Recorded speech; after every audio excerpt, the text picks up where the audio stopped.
that they too would follow in the steps of Jesus and be crucified.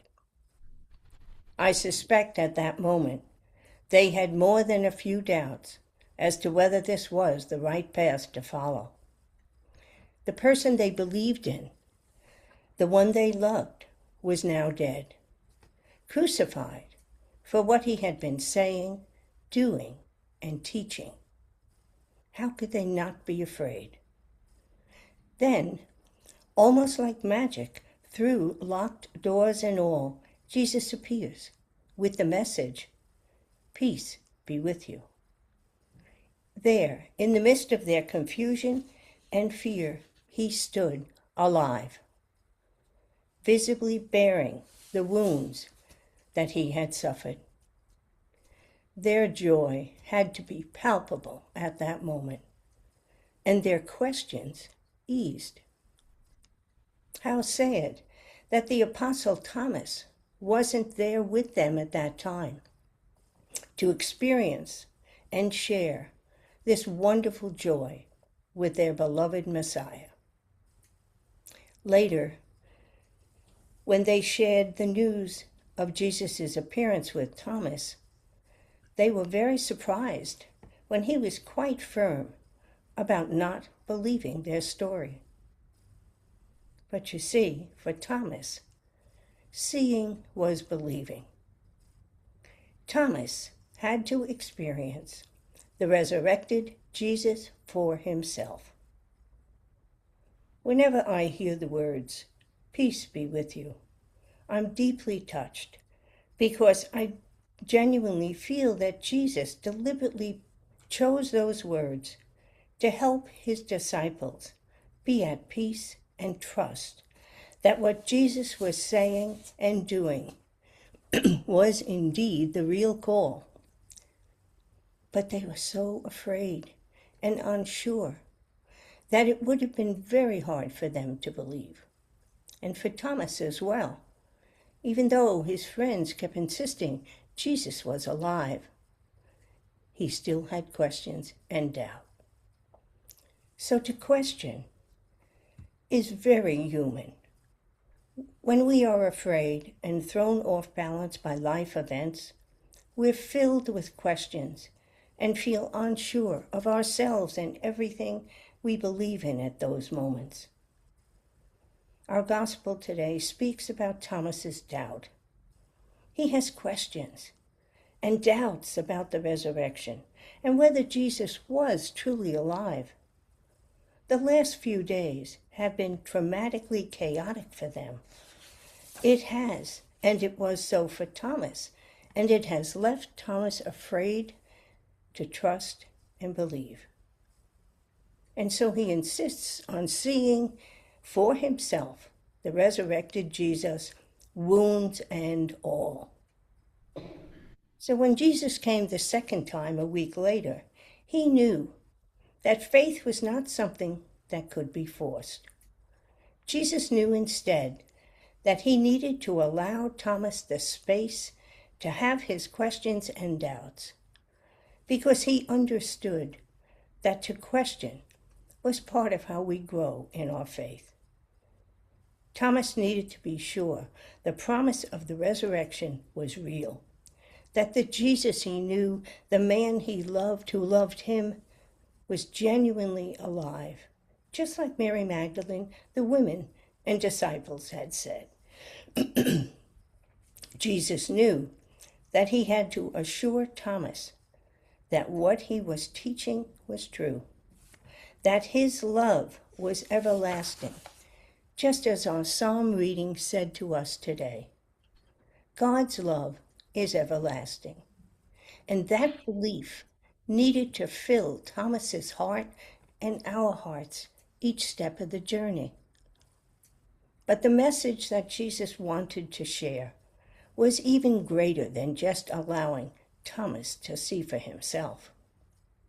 So when Jesus asked Thomas if he believed because he had seen, and Thomas affirmed that belief, Jesus also said, "Blessed are they who have not seen and yet have believed."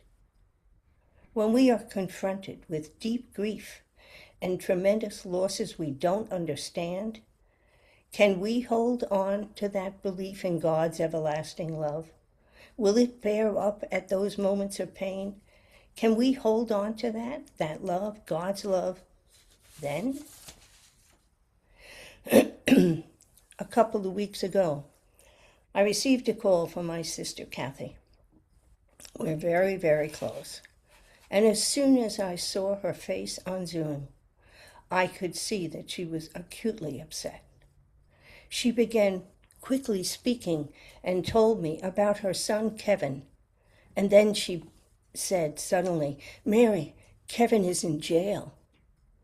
She began to cry. No, she began to sob and covered her face with her hands. Watching her on Zoom, I was blown away, afraid, and I kept thinking, oh my God, what happened?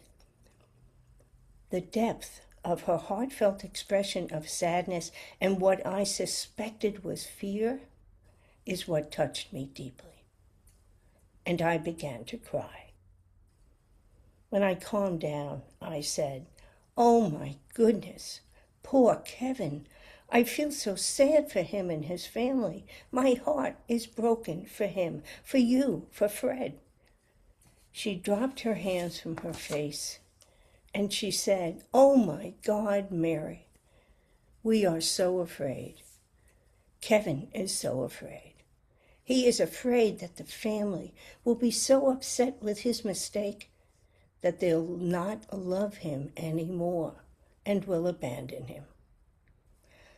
Her words astonished me. And I said to her through my tears, "Oh my God, no, no, I love Kevin. We all love Kevin. You and Fred and the family will never stop loving you. Never. Our love is everlasting." At that moment, whatever the legal issues were not important.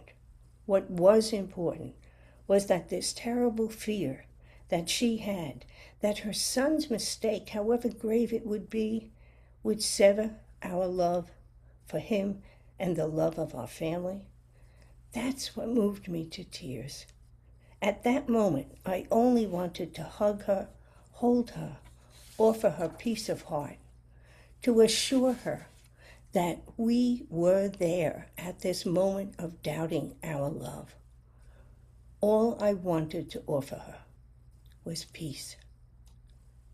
Just as I believe Jesus wanted to offer Thomas during that second visit.